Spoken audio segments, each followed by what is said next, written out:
تو کیوں قتل کیا تم نے اس سے پہلے پیغمبروں کو؟ اگر تم سچے ہو، اگر جھٹلاتے ہیں آپ کو تو یہ کوئی نئی بات نہیں، بے شک جھٹلائے گئے رسول آپ سے پہلے بھی جو لائے تھے معجزات اور صحیفے اور روشن کتاب۔ منیر کا مطلب روشن ہی ہے، اور یہاں پر ہم اس سے مراد قرآن کریم لیں گے، کتاب منیر کے روشن کتاب، تو وہ قرآن حکیم ہی ہے۔ اچھا، اس آیت کا شان نزول میں آپ کو بتاتی ہوں کہ حضرت عبداللہ بن عباس رضی اللہ تعالیٰ عنہ فرماتے ہیں اس کے شان نزول کے بارے میں کہ یہ کب نازل ہوئی۔ تو اس کا شان نزول یہ ہے کہ جب سورہ بقرہ کی ایک آیت کریمہ نازل ہوئی تھی، آیت نمبر 245، کہ کون ہے جو اللہ تعالیٰ کو قرض حسنہ دے، تو اللہ تعالیٰ اس سے گناہ بڑھا کر اس کو لوٹائے گا۔ قرض حسنہ، کسی کو مشکل میں کسی کے کام آنا، اس کی مالی امداد کرنا، یا جیسی بھی ہو ویسی امداد کرنا، جس چیز کی اسے ضرورت ہے وہ اسے میسر کرنا، کون دے۔ اور اللہ تعالیٰ جس کے لیے چاہتا ہے رزق کم کرتا ہے، اور جس کے لیے چاہتا ہے اللہ تعالیٰ اس کے لیے رزق کشادہ کرتا ہے۔ اللہ تعالیٰ اپنے بندوں پر ظلم نہیں کرتا، بلکہ انسان خود اپنے اوپر ظلم کرتے ہیں۔ جب یہ آیت کریمہ نازل ہوئی تو یہودی کہنے لگے کہ اس آیت کے متعلق نبی کریم صلی اللہ علیہ وسلم سے کہنے لگے کہ آپ کا خدا تو ہم سے قرض حسنہ مانگ رہا ہے، آپ کا خدا فقیر ہے، جبکہ ہم اس سے نہیں کر سکتے۔ یعنی کہ انہوں نے اس کلام کو جھٹلا دیا۔ وہ میں الفاظ یہاں پر یوز نہیں کرنا چاہوں گی۔ سیدنا صدیق اکبر رضی اللہ تعالیٰ عنہ ایک دفعہ یہودیوں کے مدرسے میں گئے۔ جب وہاں گئے تو ان کا ایک آپ صدیق اکبر رضی اللہ نے وہاں پر ایک فخاس نامی یہودی عالم کے ارد گرد لوگوں کو جمع ہوا دیکھا، کیونکہ انہوں نے وہ دیت وغیرہ، اور انہوں نے وہ جو ان کے عالم وغیرہ ہوتے ہیں ان کو وہ مال دینا یا اس طرح کر کے جو ہے نا وہ انہوں نے حلال کیا تھا۔ تورات اور انجیل میں انہوں نے اس چیز کو ایڈ کیا تھا کہ کہیں ہمارا رزق بند نہ ہو جائے، یہ کیا تھا۔ اس کے ساتھ ایک اور عالم تھا جس کا نام اشعیا نام تھا، الف شین یلف یا اور عین، اشعیا نام تھا اس کا، یہ بھی موجود تھا وہاں پر۔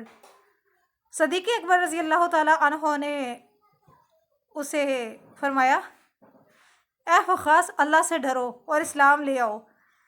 قسم با خدا تم بخوبی جانتے ہو کہ محمد صلی اللہ علیہ وسلم اللہ تعالیٰ کے رسول ہیں، اور اللہ تعالیٰ ایک ہے، اس کا کوئی شریک نہیں ہے۔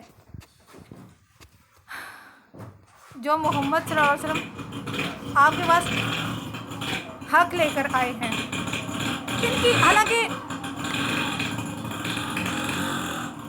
حالانکہ ان کی صفات تم تورات و انجیل و زبور میں بھی پڑھ چکے ہو، ان کی صفات کے بارے میں تم جانتے ہو۔ فخاس نے جواب دیا، اے ابو بکر صدیق رضی اللہ، ہم خدا کے محتاج نہیں ہیں، بلکہ خدا ہمارا نعوذ باللہ محتاج ہے۔ ہم اس کی بارگاہ میں عاجزی نہیں کرتے جس طرح کہ وہ ہمارے لیے عاجزی کرتا ہے، بلکہ ہم اس سے بے پرواہ ہیں۔ اگر وہ ہم سے مستغنی ہوتا تو ہم سے قرض طلب نہ کرتا، جس طرح تمہارے رسول نے کہا۔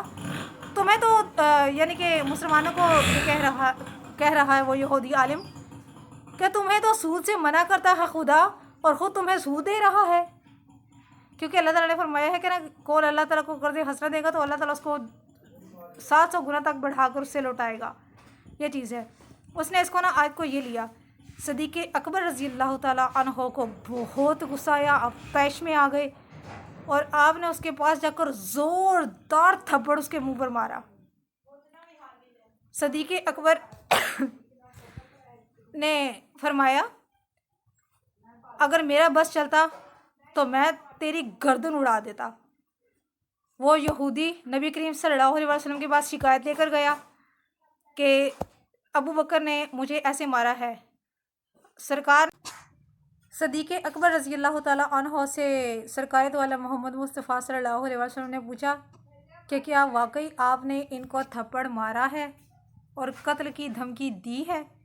صدیق اکبر دنیا کے سچے ترین ہستی ہیں وہ۔ انہوں نے فرمایا جی ہاں یا رسول اللہ، میں نے ان کو تھپڑ رسید کیا ہے، اور میں نے ان کو یہ بھی کہا ہے کہ اگر میرا بس چلتا تو میں تمہیں قتل کر دیتا، تمہاری گردن اڑا دیتا۔ لیکن آپ اس سے پوچھئے کہ اس نے گستاخی کیا کی ہے۔ سرکار نے پوچھا اس سے، یہودی سے، فخاص سے، اس نے جھٹلا دیا۔ اس نے کہا میں نے ایسا کچھ نہیں کہا، اس نے جھوٹ بولا، یعنی فخاص نے جھوٹ بولا، کیونکہ اس نے بولا تھا کہ ہمارا ایسے خدا پر ایمان نہیں ہے جو خود تو سود سے منع کرتا ہے، خود سود دیتا ہے، اور وہ ہم سے قرض مانگتا ہے، تمہارا خدا ہم سے قرض مانگتا ہے۔ تو اس نے سیدنا صدیق اکبر کو، دنیا کے سچے ترین انسان کو، اس نے جھٹلا دیا، یہودی نے۔ اللہ تعالیٰ نے دین اینڈ دیر یہ آیات نازل فرما دی، اور اللہ تعالیٰ نے فرمایا کہ جو کرتوت یہ لوگ یہودی لوگ کر رہے ہیں، میں ان سے بخوبی خبردار ہوں، یہ ان کے نامہ اعمال میں لکھا جا رہا ہے۔ یہ اس کو آپ کے سامنے تو جھٹلا سکتے ہیں، لیکن میرے سامنے اور اپنے ہی نامہ اعمال کے سامنے نہیں جھٹلا سکتے۔ یہ ہے میرے صدیق اکبر کی شان۔ سبحان اللہ، لاکھوں کروڑوں درود و سلام ہوں ان پر، رضی اللہ تعالیٰ عنہ۔ سنکتبو ما قالوا، یعنی جو انہوں نے کہا تھا، جو اس نے یہودی عالم نے کہا تھا، وہ اللہ تعالیٰ نے اس کا سارا ثبوت اللہ تعالیٰ نے دے دیا، قرآنی آیات نازل ہو گئی۔ اللہ زینہ قالو، کہ جو لوگ کہتے ہیں کہ یعنی ان کو جھوٹا ثابت کیا جا رہا ہے، رسولوں کو جھٹایا جا رہا ہے، کہ پہلے سے نازل شدہ آسمانی کتابوں میں یہ حکم اللہ تعالیٰ نے دیا تھا کہ جب تمہارے پاس کوئی نبی، کوئی پیغمبر یا رسول آئے تو تم اس سے معجزات مانگو۔ اگر وہ نبی، پیغمبر یا رسول معجزہ نہ دے سکے تو وہ جھوٹا ہے، وہ نبی، رسول، پیغمبر نہیں ہے، اس کو جھٹلا دو۔ حالانکہ ایسا کچھ نہیں تھا، اللہ تعالیٰ جسے چاہتا ہے اپنی نبوت دیتا ہے۔ ہمارے پاس قرآن کریم کی کھلی دلیلیں موجود ہے، یہ چیز ہے۔ نبی کریم صلی اللہ علیہ وسلم خاتم النبیین ہے، ان کے بعد کوئی نبی، رسول، پیغمبر نہیں آنا سوائے حضرت عیسیٰ علیہ السلام کے، لیکن وہ تو پہلے سے ہیں نا۔ آخری نبی تو خاتم النبیین صلی اللہ علیہ وآلہ وسلم ہی ہیں، وہ تو پہلے کے ہیں، حضرت عیسیٰ علیہ السلام، جو اب بھی آسمان پر موجود ہیں اور زندہ ہیں۔ انہوں نے ہی اللہ کے حکم سے واپس آنا ہے۔ اس کی ثبوت، اس کے دلیل وغیرہ میں آپ کو اسی سورہ میں دے چکی ہوں۔ باقی انشاءاللہ ساتھ ساتھ اسی طرح جیسے جیسے قرآن کریم میرا چلتا جائے گا انشاءاللہ آپ کو میں بتاتی جاؤں گی۔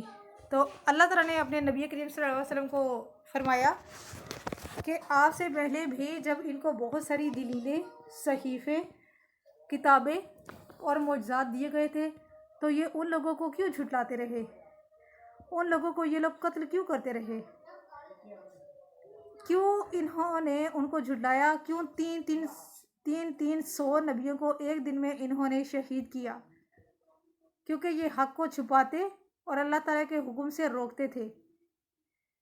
یہ اپنی چیزوں میں، اپنے کارناموں میں مصروف رہنے کی خاطر، اپنے لالچ کی خاطر یہ لوگ اللہ کا دین ان لوگوں نے پھیلنے نہیں دیا کہ کہیں ان کا کام خراب نہ ہو جائے۔ یہ چیز ہے۔ آگے آپ کو پتہ ہے کہ میں کیا کہنا چاہ رہی ہوں۔ تو یہ تھی میری آج کی ویڈیو۔ برائے مہربانی صدقہ جاریہ کی نیت سے زیادہ شیئر کیجیے گا، اور جس نے ابھی تک میرے چینل کو سبسکرائب نہیں کیا وہ سبسکرائب بھی کر لیجیے گا۔ جزاک اللہ خیر۔